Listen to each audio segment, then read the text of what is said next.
यादव जी सुबह से ही सिसवन का दौरा आप कर रहे हैं, क्या कुछ कहिएगा, किस तरह का समर्थन मिल रहा है सिसवन में आपको?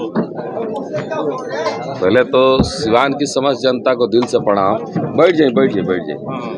और सिसवन की जनता को दिल से प्रणाम। यहाँ के सभी युवा भाई बहन अभिभावक सबको स्नेह प्यार और आशीर्वाद हम अपने भाइयों को, अपने बहनों को, अपने भाइयों को कहेंगे मुझे आशीर्वाद दें। और एक बात यही कहेंगे कि बहुत अच्छा समर्थन मिल रहा है, क्योंकि मैं एक नया युवा हूँ। पहला चुनाव है मेरा लोकसभा का, मैंने मैं चुनाव लड़ा हूँ पहला लोकसभा का। पहले नगर परिषद का चुनाव लड़ा था, रिजर्व करा देने के चलते मैंने किसी को लड़ा के जनता के समर्थन के द्वारा उस पद पे लाया, काम भी किया। और ये पहला चुनाव है मेरा, मैं खुद लड़ा हूँ। हर दरवाजे, हर गांव, हर गलिया, हर चौराहे पे खड़ा होकर यही अपील करता हूँ कि आप लोग सबको मौका दिए हैं, सबके चेहरे पुराने हो चुके हैं। कहा जाता है कि बदलाव ही नीति का दूसरा कारण होता है। बदलाव होना जरूरी है, कोई भी चीज में बदलाव। देखिए, पहले राजदूत मोटरसाइकिल आया, फिर बुलेट आया, फिर स्प्लेंडर आया, होंडा आया, अब सीबीजेड आया। मोटरसाइकिल की बात कर रहे हैं। पहले मार्शल आया, फिर बोलेरो आया, स्कॉर्पियो आया, उसके बाद एक्सटॉन आया। गाड़ियाँ चेंज होती है, बाइकें चेंज होती है। उसी तरह राजनीति में नेताओं का चेंज होना भी जरूरी है। हम भी आए हैं, हमारे बाद भी कोई हमारा युवा भाई मैं जब आ जाऊंगा, मेरा भी समय पूरा हो जाएगा, तो नए कोई चेहरा लाना चाहिए। मैं कह रहा हूं कि बदलाव होना चाहिए, बदलाव जरूरी है। बदलाव होता है तो विकास होता है, काम होता है, नए लोग आते हैं, नए सोच के साथ आते हैं, नई विचारधारा के साथ आते हैं, नया काम करते हैं। तो हम तो यही अपील करेंगे अपनी जनता जनार्दन से कि सबको मौका मिलना चाहिए। एक ही चेहरे को देखते देखते आदमी जैसे घर में उब जाता है, नहीं होता है कि एक ही आदमी आ रहा है, एक ही कुर्सी, एक ही सिस्टम, एक ही सोच। नहीं, हर चीज बदलना चाहिए। कुर्सियां बदले, सोच बदले, विचारधाराएं बदले, तब विकास होगा। चारपाई पे बैठे हैं आप, चुनाव चिन्ह भी यही मिला है, क्या कहिएगा इसको लेकर? देखिए, हम यादव हैं, यादव बिरादरी से आते हैं। खटिया पहले चौकी नहीं हुआ करता था, पलंग नहीं हुआ करता था, वही बता रहे हैं। पहले खटिया हुआ करता था। देहात की पहचान है चारपाई, खटिया। आज के डेट में देखिए, एक और बात करेंगे कि खटिया पर सोने का मजा ही कुछ और होता है। क्योंकि देह में, सुने हैं पुरानिया लोग से पूछिएगा कि देह में दर्द हो तो चौकी पर से उतर के खटिया पर सो जाए, दर्द खत्म हो जाएगा। ऐसा है ना?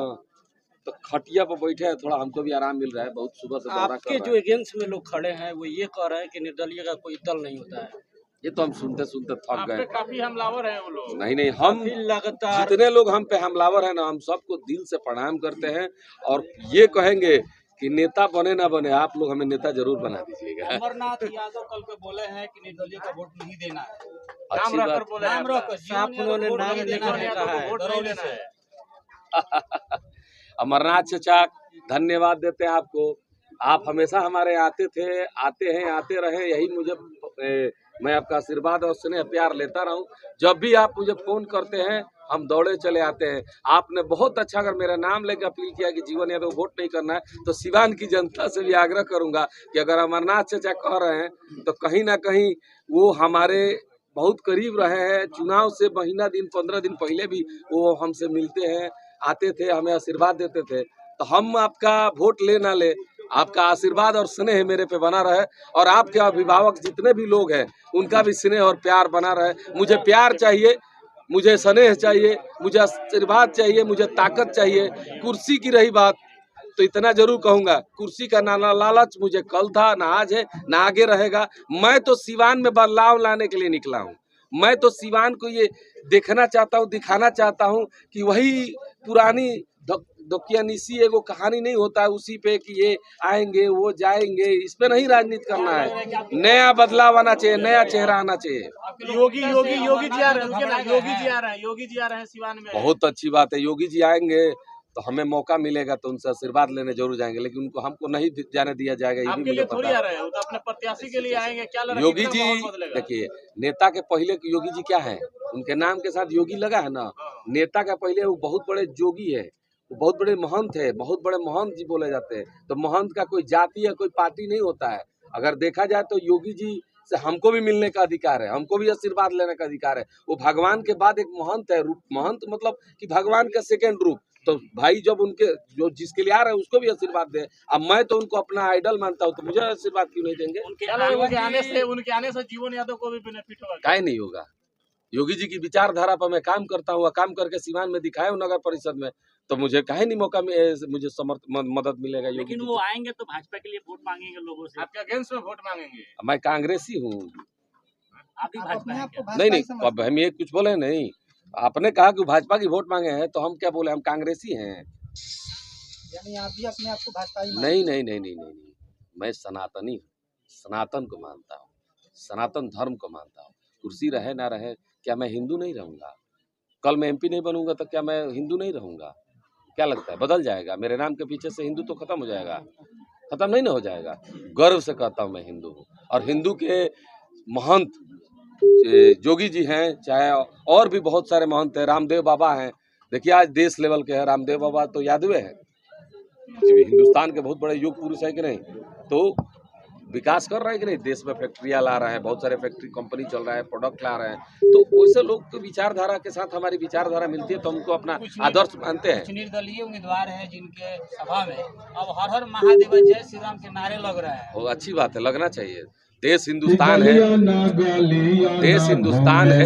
हिंदुस्तान में ले आइले खटिया छपनी सानी जी चाची, ले आइले खटिया छपनी। क्या अपील रहेगा सिसवन के लोगों को, क्या अपील कीजिएगा? इधर का दौरा हो रहा है। देखिए, सिसवन की जनता से हाथ जोड़ के यही अपील करेंगे कि सबको मौका मिला है, एक बार अपने भाई भतीजा बेटा पे भी विश्वास कीजिए और मुझे मौका दीजिए। सिवान का सर्वांगीण विकास है, जो संकल्प लिया हूँ वो मैं पूरा करके दिखाऊंगा। जीवन जी, आपने पूरा सिसवन घूमा, जगह जगह गांव में गए और जो सांसद प्रत्याशी हैं, जीतने के बाद से क्या कमियां दिख रही है इधर जो यहाँ के लोगों के लिए लाभदायक होगा, जो आप जीत कर पूरा करना चाहें? क्षेत्र घूमे, गाँव घूमे, क्या जरूरत है? क्या आपको लगा यहाँ पर कि क्या जरूरत है यहाँ? देखिए, बच्चे खेत में खेल रहे थे क्रिकेट, यहाँ पे सामने दिखाई। हाँ, तो हम गए खेत में उतर के, बहुत सारे बच्चे 100-150 की संख्या थी, लोग बगीचा था। हम पूछे कि यहाँ फील्ड नहीं है, तो उन्होंने बताया नहीं। तो मुझे बहुत अफसोस हुआ। मैं बोला कि अभी खेत जुता जाएगा, बुआ जाएगा, तब कहाँ खेल बोलूँ? तो लोग बोला लो कि अब तो ना खेल, हम कहीं तो घाम में खेल तर लो, ठंडा मौसम में तो ना खेल बोलो, तो जगह नहीं है। तो हमको लगता है कि सिसवन प्रखंड में एक स्टेडियम का होना बहुत जरूरी है, जहाँ जाके अपने बच्चे क्रिकेट खेले, फुटबॉल खेले, कुश्ती करे, दौड़े, आर्मी की तैयारी करे, एसएसबी की तैयारी करे। इसके लिए स्टेडियम का होना जरूरी है। मुझे लगा, जो मुझे पहल लगा, शिक्षा में भी बहुत पीछे है सिसवन। बच्चे सबसे पूछ रहे थे आप लोग कहाँ पढ़ते हैं, तो सरकारी स्कूल में, प्राइवेट बहुत कम स्कूल, मैंने प्राइवेट स्कूल भी नहीं है, बहुत कम है। अब बच्चे सरकारी में ज़्यादा पढ़ने वाले हैं। तो कहीं ना कहीं हम पूछे किसी बच्चे से, तो सरकारी में सिर्फ वो लोग क्या खाने जाते हैं, वो बनता है जो खिचड़ी खा, मिड डे मील खाने जाते हैं, शिक्षा के लिए नहीं जाते हैं। शिक्षा यहाँ है ही नहीं, बढ़ावा देना है, शिक्षा को बढ़ावा देना है, क्योंकि मेरा स्लोगन है हर घर में हो शिक्षा, यही है जीवन यादव शिक्षा। अगर मैं आता हूँ तो देहात के बच्चों के लिए जो स्कूल बना है, उसमें शिक्षा के लिए टीचर्स पे कड़ाई होना जरूरी है। जो सिर्फ आते हैं 10 बजे और जाते हैं, के पाठक जी ने वो सिस्टम लगा दिया कि 10 बजे आना है, 5 बजे की 4 बजे जाना है। वो आते नियमावली से, जाते नियमावली से। लेकिन कुछ शिक्षक, कुछ, सबके लिए नहीं कर रहा, कुछ शिक्षक है जो बच्चों पे थोड़ा सा ध्यान दे दें। तो जो बच्चे खेल कूद में, मैंने दौड़ धूप में लगे हुए हैं, छोटे बच्चों की बात कर रहे हैं, थोड़ा सा पढ़ाई में भी आगे जाएंगे तो जड़ मजबूत होता है ना, तो पेड़ ज्यादा दिन चलता है।